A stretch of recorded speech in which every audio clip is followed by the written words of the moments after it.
Vriende, namens Kalkveld Boerdery en De Bruin Bonsmaras nooi ons julle hartlik uit na ons produksieveiling die 11de Junie te Vryburg Veilingskrale. Ons bied hierdie jaar 40 top Bonsmara bulle aan, waarvan 8 van hierdie bulle kuddevaars is, wat reeds in al 2 kuddes gebruik is. Alle bulle op die veiling is majesteit en skoon en beskik oor besonderse bespiering. Ons bied 120 vroulike diere aan van goeie gehalte.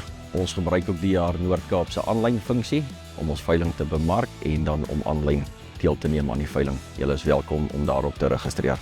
Ons sien uit om julle almal daar te ontvang. As daar enige navrae is, katalogus is op die web beskikbaar en ons het video's en foto's ook van alle diere beskikbaar.